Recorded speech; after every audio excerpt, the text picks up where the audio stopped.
What's up guys, NepentheZ here and welcome back to another episode of the World Cup Road to Glory. Today we're going to start things off with me wiping my mouth. I had a little cut on my mouth. Every time I open my mouth wide, just splits it back open. Love it.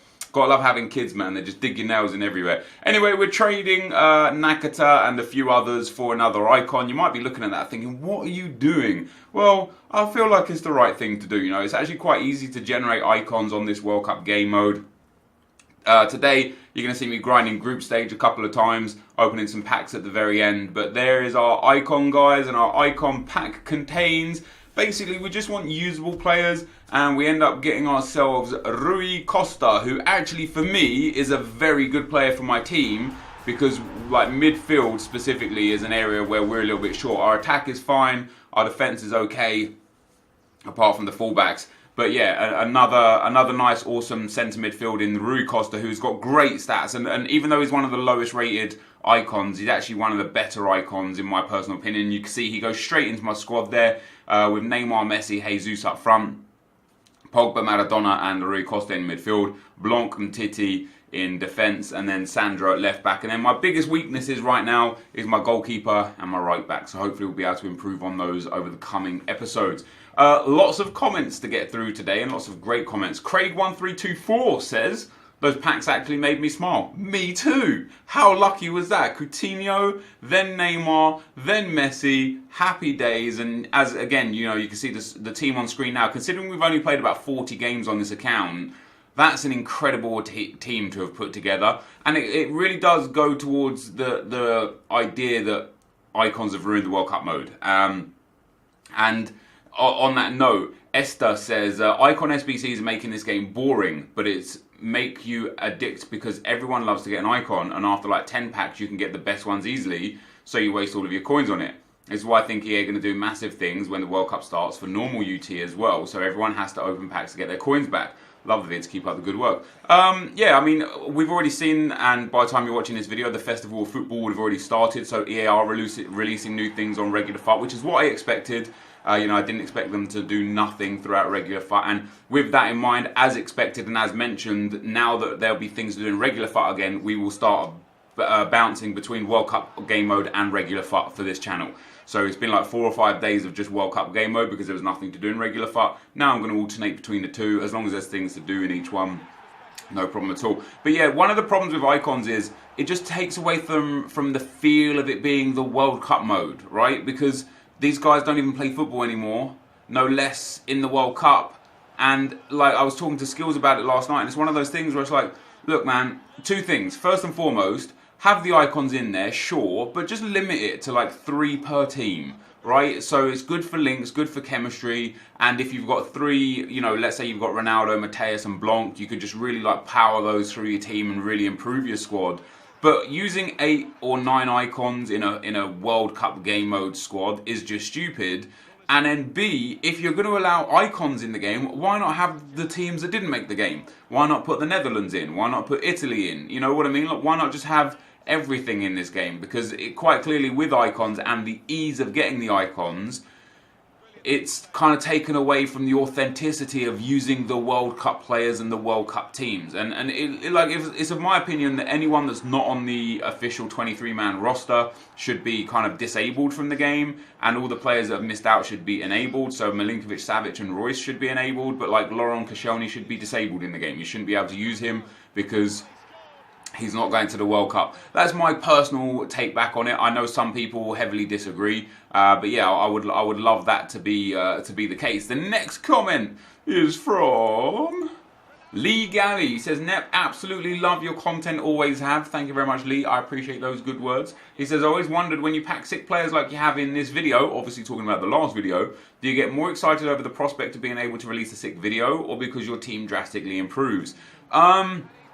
I'd say it's actually a fair mix of both, to be fair. Like, the initial instinct is, holy crap, I can't believe I've packed this player. Like, when Neymar came out and then when Messi came out, I was just excited for me, because I'm like, I have Messi. Even though in the World Cup mode, they're relatively achievable and easy to get, and the fact that you can spam icons in your team, you know, it reduces that kind of feeling a little bit. But yeah, there's no better feeling than packing a player that you love or that you think is going to improve your team because you're like, yes, I can't wait to get him on the squad, have a look at what it looks like and feel what it plays like. However, there is also something that triggers with me when I pack something awesome that makes me think, yes, this is now going to be a solid video, because obviously YouTube is my business, it's my source of income. So putting out quality content is very important. Putting out relevant content is very important, and packing huge players definitely aids with that.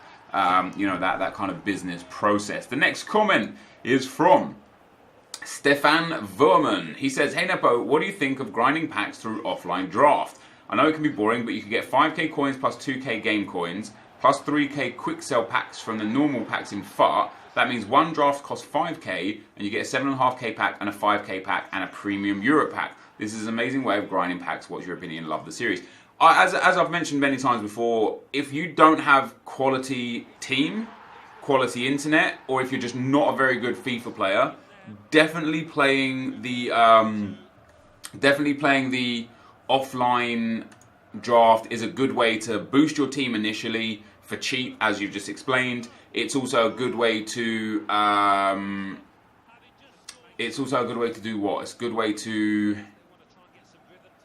get players, have a good record, get cards. I lost my train of thought. Anyway, this episode here, by the way, this is an exact good prime example why playing through the World Cup is not necessarily a good idea, because here we are playing through the World Cup. I believe is this.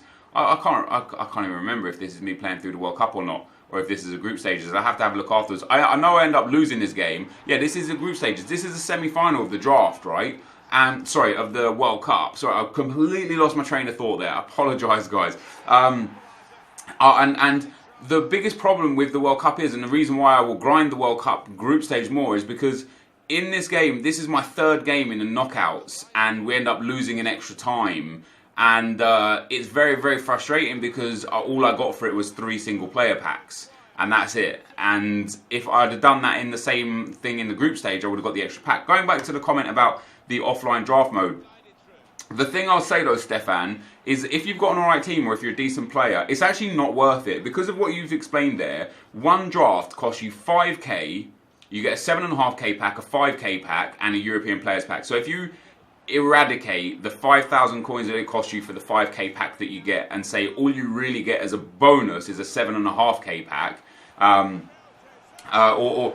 because obviously you lose 5k by playing a draft, but you get a 5k pack, so they like kind of even each other out. So all you gain is the player pack. Well, you don't even get player packs from drafts. So all you gain is a 7.5k pack and the European Players pack.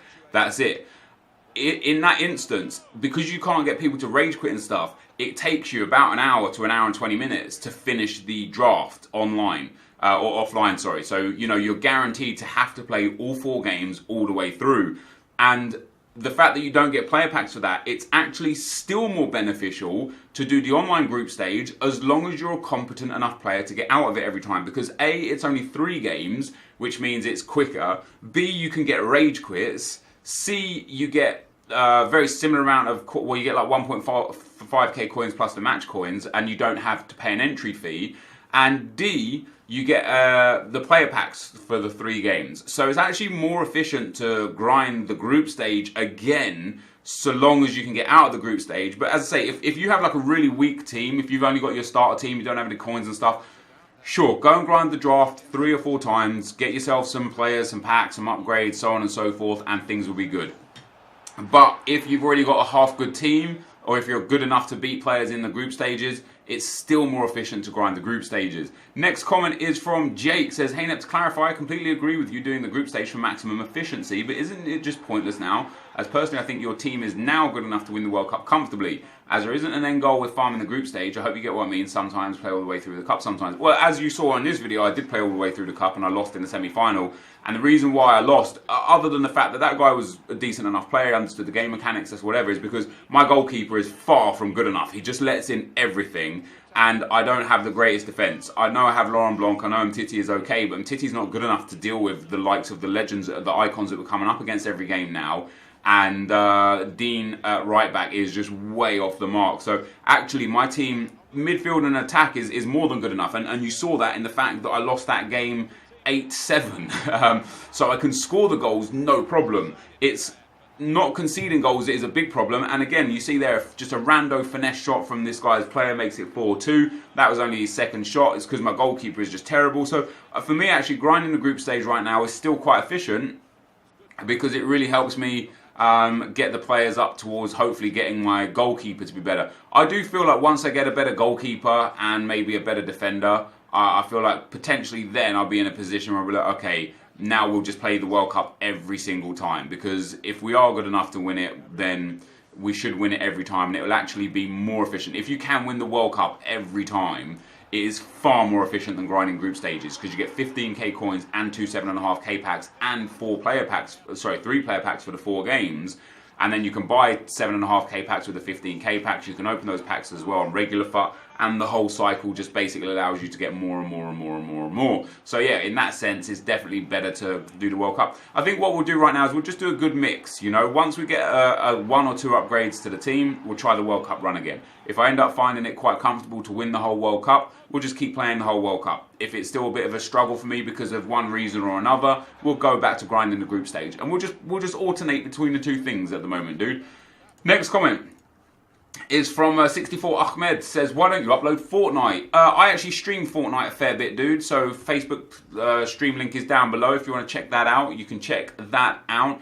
Yeah, I stream Fortnite. The reason why I don't make Fortnite video content, again, well, 2 things. First of all, I would want it to be on its own dedicated channel, just so I can maintain and manage it better. And like running a 3rd channel is just too much, man. Honestly, it's just too much work. Second of all, in terms of the way that YouTube works, if I started uploading Fortnite on this channel and mixed it with FIFA, it'd actually be detrimental to you guys that wanted the FIFA videos, because of the way YouTube works. Because of how stupid YouTube is. Let's say that you didn't want to watch my Fortnite videos and I alternated between FIFA and Fortnite. Basically, every other day, because you're not watching one of my videos, YouTube takes that as a sign that you don't want to watch any of my videos, and so it won't give you notifications when it goes live. So right now you get a notification when a video goes live or it's in your sub box. Well, the FIFA videos will just stop being there because you started not watching the Fortnite videos. It's such a backward system. But yeah, basically it would hamper you guys seeing any of my videos, because either people that watch Fortnite, they wouldn't watch the FIFA videos, and so every time I upload a Fortnite video, YouTube would say, well, hey, you don't even watch half this guy's videos, so we're not going to show you this one either. And the same thing for FIFA. It'd be like, hey, you don't even watch half this guy's videos, so we're not going to show you these FIFA videos either. And it's just the most awkward, backward system that YouTube could ever implement. And so by just uploading another game on this channel consistently, like the odd 1 or 2 here or there is okay, but uploading another game on this channel consistently would just be horrendous for the channel in the long term. For everyone. HyperBeast22 says, how many games are you playing a day on all accounts? Because it seems like more than 10 or so. FUT Champs is 40 across 3 days, so how come you seem so less stressed out about the amount of games? Not criticism, just an observation, and a very fair observation. Two things, I think. First and foremost, I'm actually enjoying playing the game, and even during FUT Champs, the first few months, I enjoyed playing FUT Champs, and I played the 40 without any complaint or anything.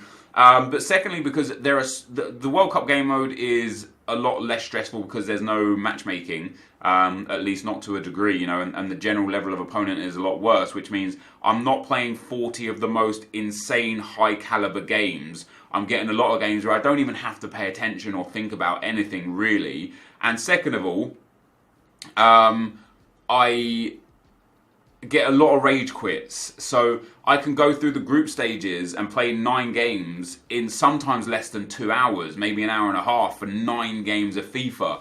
And in FUT Champs, you can only play 4 games or 5 games in an hour and a half. And again, they're of a much higher caliber and much more stressful set of games. So yeah, basically the reason why I'm able to play 10, 12, 15 games of FIFA a day in the World Cup mode is lots of rage quits and easier opponents. That's the truth. And it just generally more fun. I'm enjoying the grind, I'm enjoying building my team up, I'm enjoying what the World Cup mode represents, and so I'm playing a hell of a lot of games on it. And then the last comment for today, guys, is from Andre McLean. He says, am I the only one who misses the regular FUT road to glory? It's a bit of a long comment, but just to stop you right there, the regular FUT Road to Glory will be back. I always intended it for it to be back as soon as EA did something with the World Cup. It seems like that's happening today. It's probably already happened. So tomorrow's video, based on what EA do, should theoretically be a regular FUT video. I know both modes are basically repetitive, meaning we do the same thing over and over again, but I think the World Cup mode does not have much to it to keep me entertained.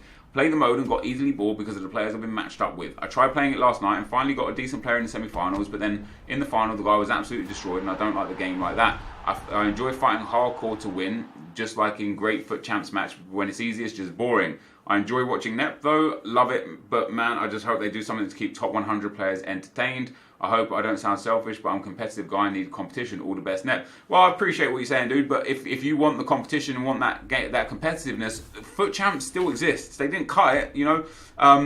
What you're talking about seems to be two different things. Your opening statement is you're missing the FUT Road to Glory because you enjoy playing competitive FIFA. That just doesn't make sense. These videos are for entertainment purposes, and like me playing on any particular game mode doesn't change the way that you can play the game. If you still want to play competitive games, you can still play FUT Champs. Whatever I upload doesn't interfere with that. You know, you're not allowed to upload things.